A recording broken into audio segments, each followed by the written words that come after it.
John, chapter 19.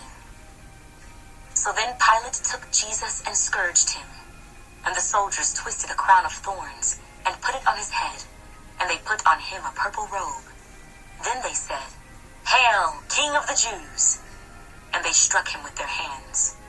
Pilate then went out again and said to them, "Behold, I am bringing him out to you, that you may know that I find no fault in him." Then Jesus came out, wearing the crown of thorns and the purple robe. And Pilate said to them, "Behold the man." Therefore, when the chief priests and officers saw him, they cried out, saying, "Crucify him! Crucify him!" Pilate said to them, "You take him and crucify him, for I find no fault in him."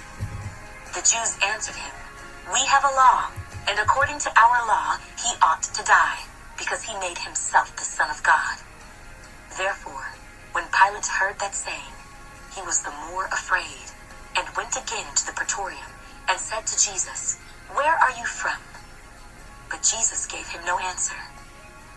Then Pilate said to him, "Are you not speaking to me? Do you not know that I have power to crucify you, and power to release you?" Jesus answered, "You could have no power at all against me, unless it had been given you from above. Therefore the one who delivered me to you has the greater sin." From then on, Pilate sought to release him, but the Jews cried out, saying, "If you let this man go, you are not Caesar's friend. Whoever makes himself a king speaks against Caesar." When Pilate therefore heard that saying, he brought Jesus out and sat down in the judgment seat in a place that is called the Pavement, but in Hebrew, Gabbatha. Now it was the preparation day of the Passover, and about the 6th hour. And he said to the Jews, "Behold your king." But they cried out, "Away with him! Away with him! Crucify him!" Pilate said to them, "Shall I crucify your king?" The chief priests answered, "We have no king but Caesar." Then he delivered him to them to be crucified. Then they took Jesus and led him away.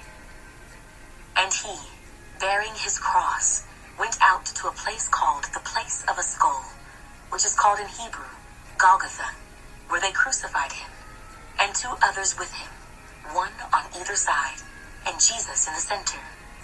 Now Pilate wrote a title and put it on the cross, and the writing was, "Jesus of Nazareth, the King of the Jews." Then many of the Jews read this title, for the place where Jesus was crucified was near the city, and it was written in Hebrew, Greek, and Latin. Therefore the chief priests of the Jews said to Pilate, "Do not write the King of the Jews, but he said, 'I am the King of the Jews.'" Pilate answered, "What I have written, I have written." Then the soldiers, when they had crucified Jesus, took his garments and made 4 parts, to each soldier a part, and also the tunic. Now the tunic was without seam, woven from the top in one piece.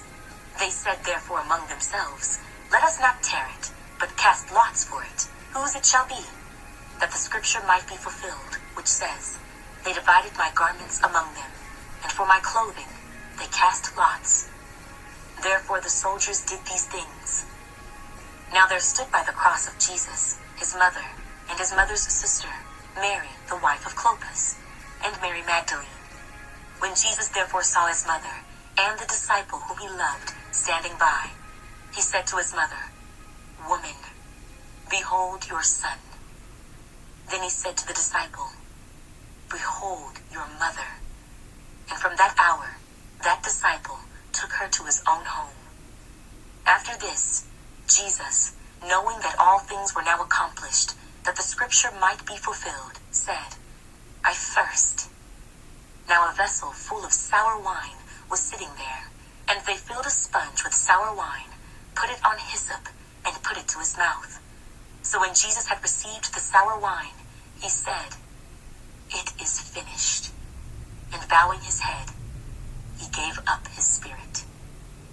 Therefore, because it was the preparation day, that the bodies should not remain on the cross on the Sabbath, for that Sabbath was a high day, the Jews asked Pilate that their legs might be broken, and that they might be taken away. Then the soldiers came and broke the legs of the first and of the other who was crucified with him. But when they came to Jesus and saw that he was already dead, they did not break his legs. But one of the soldiers pierced his side with a spear, and immediately blood and water came out. And he who has seen has testified, and his testimony is true, and he knows that he is telling the truth, so that you may believe. For these things were done, that the scripture should be fulfilled. Not one of his bones shall be broken. And again, another scripture says, they shall look on him whom they pierced. After this, Joseph of Arimathea, being a disciple of Jesus, but secretly, for fear of the Jews, asked Pilate that he might take away the body of Jesus. And Pilate gave him permission. So he came and took the body of Jesus. And Nicodemus, who at first came to Jesus by night, also came, bringing a mixture of myrrh and aloes, about 100 pounds. Then they took the body of Jesus, and bound it in strips of linen with the spices, as the custom of the Jews is to bury. Now in the place where he was crucified, there was a garden, and in the garden a new tomb, in which no one had yet been laid. So there they laid Jesus, because of the Jews' preparation day, for the tomb was nearby.